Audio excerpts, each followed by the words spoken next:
Current bill குறையணுமா? Solar panel அமைக்கலாங்க. Sunnova shine துடன் 20 வருட கேரண்டி. வீடுகள் மற்றும் வணிக நிறுவனங்களுக்கு அமைத்தல். தொடர்புக்கு சுப்பிரமணிபுரம் 10வது தெரு, காரைக்குடி.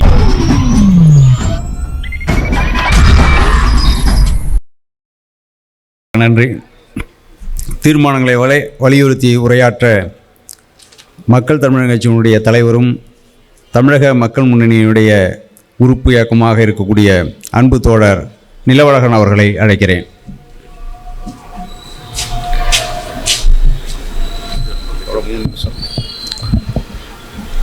செவ்வணக்க கைதூக்கி செங்கொடியை ஏந்தி சிரித்தமுக நெற்றியிலே சிந்தனையை தேக்கி மூவுரமும் முடுகி நடையிட்ட முனைமழுங்கா வீரனவன் தோழர் தமிழரசன் அவர்களுக்கு வீணவரக்கம்.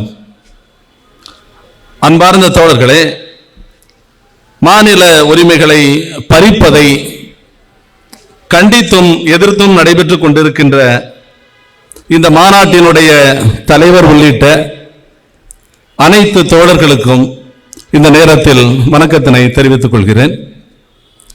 நேரம் மிக குறைவாக இருக்கிறது.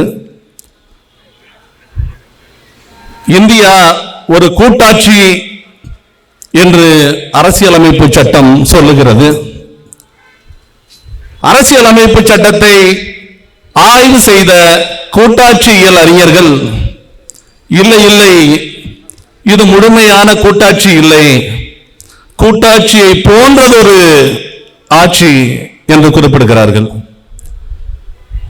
ஒவ்வொரு மாநிலங்களினுடைய உரிமைகளும் ஒவ்வொரு தேசிய இனங்களினுடைய உரிமைகளும் களவு போய் கொண்டிருக்கின்றன, பறிக்கப்படுகின்றன. இன்று ஆகஸ்ட் 9 உலக பழங்குடியினர் நாள்.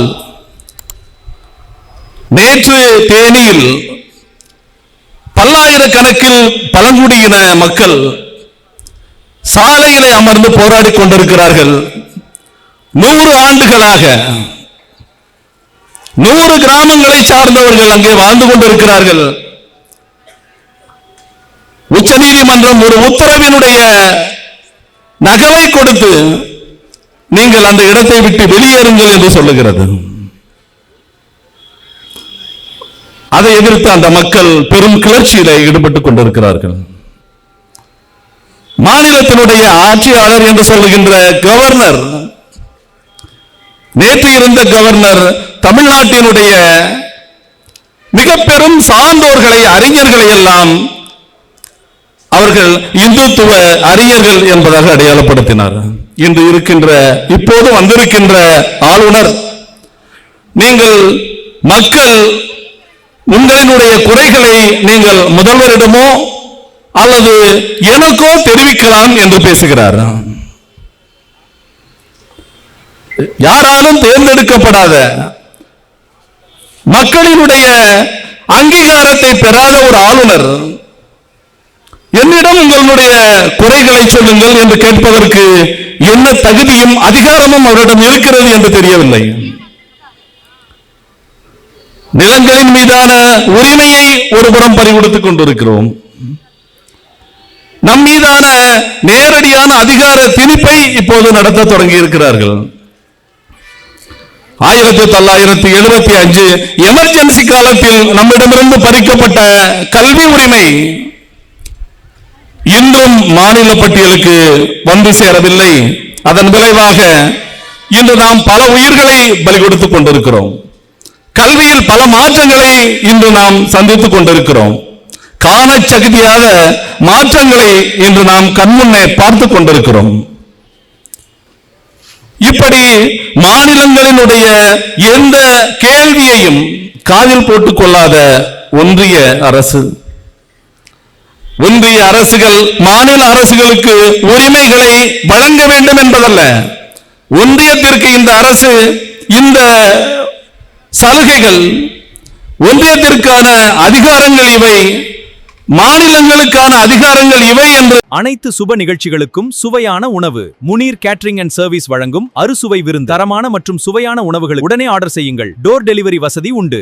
எங்கள் ஒன்றியம் முடிவு செய்யவில்லை, அரசியலமைப்பு சட்டம் முடிவு செய்தது. ஆனால் இன்று ஒன்றிய அரசு மாநில அரசுகளுக்கு சலுகைகள் வழங்கி கொண்டிருப்பதை போன்ற தோற்றம் காட்டப்படுகிறது. ஒன்றிய அரசுக்கு எதிராக போராடக்கூடாது. ஒன்றிய அரசினுடைய கல்விக் கொள்கையை நீங்கள் ஏற்காவிட்டால் உங்களுக்கு நிதி தர முடியாது. ஒன்றியத்திற்கு எதிராக பேசுகின்றவர்களுடைய பதவி பறிக்கப்படும் அல்லது கைது செய்யப்படுவார்கள் என்று ஒன்றியத்தின் மீது ஒரு அச்சத்தை தமிழ்நாடு மட்டுமல்ல இந்தியா முழுவதும் உருவாக்கி வைத்திருக்கிறது இந்தியம். அந்த இந்தியத்துக்கு எதிராக அதை காப்பாற்றுவதற்காக ஒரு முகமூடியை காட்டுகிறார்கள். அதுதான் கூட்டாட்சி என்பது. தோழர்களே, கூட்டாட்சியியல் அறிஞர்கள் மிக தெளிவாக ஒன்றை கூறுகிறார்கள். கூட்டாட்சி தத்துவத்திலிருந்து இந்த நாடு வழி தவறி மிக நீண்ட நாட்களாகிவிட்டன. சர்வாதிகாரத்தை நோக்கி இந்த நாடு நடைபெற்றுக் கொண்டிருக்கிறது.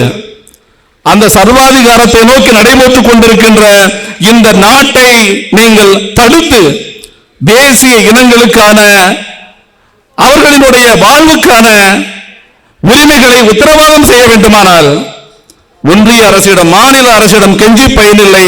தேசிய இன விடுதலை அரசியலை உயர்த்தி பிடிப்பதை தவிர வேறு வழியில்லை என்பதுதான் இங்கே கூட்டாட்சி தத்துவவியல் அறிஞர்களுடைய கருத்தாகவும் இருக்கிறது. அந்த கருத்தை நாம் மீண்டும் பரிசீலிக்க வேண்டிய தேவை என்று இருக்கிறது. மாநிலங்கள் உரிமைகள் பறிக்கப்பட்டால் மாநில அரசு இருக்கிறதே, நீங்கள் எதற்காக பேசிக் கொண்டிருக்கிறீர்கள் என்பதாக ஒரு கருத்து இருக்கிறது. மாநிலங்களுடைய உரிமைகள் பறிக்கப்படும் போது மாநிலத்திற்கென்று இருக்கின்ற அரசு அதை கேட்டுக்கொள்ளும், அதற்காக போராடும் என்பதாக. ஒரு பானை சோற்றுக்கு ஒரு சோறு பதம் என்பதை போல ஒரே ஒரு அமைச்சர், உயர்கல்வித்துறை அமைச்சர் மதுரை மாவட்டம் மேலூரில் வெற்றி பெற்றார். அவர் உயர்கல்வித்துறை அமைச்சராக ஆக்கப்பட்டார். அவர் ஒரு பட்டியலின சமூகத்தை சார்ந்தவர். மேலூர் சாதிய ஒரு வன்கொடுமை பகுதியாக இருந்து இப்போது கொஞ்சம் கொஞ்சமாக மாறி இருக்கின்ற பகுதி. அங்கே இருக்கின்ற ஜனநாயக சக்திகள் அனைவரும் ஒன்றிணைந்து அவரை வெற்றி பெற செய்திருக்கிறார்கள். வெற்றி பெற்றவுடன் அந்த உயர்கல்வித்துறை அமைச்சர் சொன்ன முதல் வார்த்தை, பல்கலைக்கழகங்களில் தீர்மானிக்கின்ற வேந்தர்களாக ஆளுநர் தான் இருக்க வேண்டும் என்கின்ற முறை தேவையில்லை என்று கடந்த காலத்தில் கடந்த ஆட்சியில் மிக கடுமையாக சட்ட போராட்டம் நடத்தி பெறப்பட்ட உரிமையை கடந்த ஆட்சி காலத்தில் அவர்கள் பின்பற்றினார்கள் என்பதற்காகவே அந்த கொள்கையை நாங்களும் பின்பற்ற வேண்டிய தேவையில்லை என்று சொன்னார். பதவியேற்ற முதல் நாளே அப்படியான ஒன்றை சொல்லுகிறார். இது ஒரு பானை சோற்றுக்கு ஒரு சோறு பதம். நாடு மிக மோசமான நிலையிலே நகர்ந்து கொண்டிருக்கிறது. பல்வேறு பகுதிகளில் பெருமுனை கூட்டங்களை நடத்திய போது அங்கே பேசியவர்கள் மாநில உரிமை பறிப்பு எதிர்ப்பு மாநாடு வெல்லட்டும் வெல்லட்டும் என்று பேசினார்கள். நிச்சயமாக அது வெல்லும். ஆனால் வெல்லட்டும் என்று சொல்லுவதால் மட்டுமல்ல, நாட்டில் நடைபெறுகின்ற ஒவ்வொரு போராட்டத்தோடும் நாம் நம்மை இணைத்துக் கொள்ளும் போது அது வெல்லும். மேகமலையில் கூடுகின்ற மக்களோடு நாமும் ஒன்றிணைய வேண்டும். நீட்டுக்காக நடைபெறுகின்ற போராட்டத்தில் நாமும் முன்னிற்க வேண்டும். நிலப்பரிப்புக்கு எதிராக போராடுகின்ற அனைத்து போராட்டங்களிலும் நாம் நிற்க வேண்டும். டெல்டா பகுதிகளில் ஹைட்ரோ கார்பன் திட்டத்தை எதிர்த்து போராடுகின்ற மக்களோடு நாமும் நிற்க வேண்டும். நடக்கின்ற ஒவ்வொரு போராட்டத்திலும் அனைவரும் சேர்ந்து நிற்கும் போதுதான் எவ்வளவு பெரிய திட்டங்களையும் முறியடிக்க முடியும். நமது வளங்களை, நமது நிலங்களை, நமது கல்வியை, நமது மொழியை, நாம் ஒரு தேசிய இனம் என்கின்ற அடையாளத்தை காப்பாற்றிக் கொள்ள முடியும். அப்படி காப்பாற்றிக் கொள்வதற்காக நாம் ஒன்றிணைந்து போராடுவோம். சாதிகளை, மதங்களை கடந்து, கட்சிகளை கடந்து ஒன்றிணைந்து போராடுவோம். தமிழர்களாய் ஒன்றிணைந்து போராடுவோம் என்று சொல்லி வாய்ப்புக்கு நன்றி கூறி விடைபெறுகிறேன். நன்றி, வணக்கம். வணக்கம். பாத்திமா கிளாஸ் அண்ட் பிளைவுட்ஸ் கிறது. எங்களிடம் உயர்தர பிளைவுட் கிளாஸ் டோர்ஸ் கிடைக்கும். பெரிய கடைத்தெரு, குத்தாலம். செல் 9914 திரு.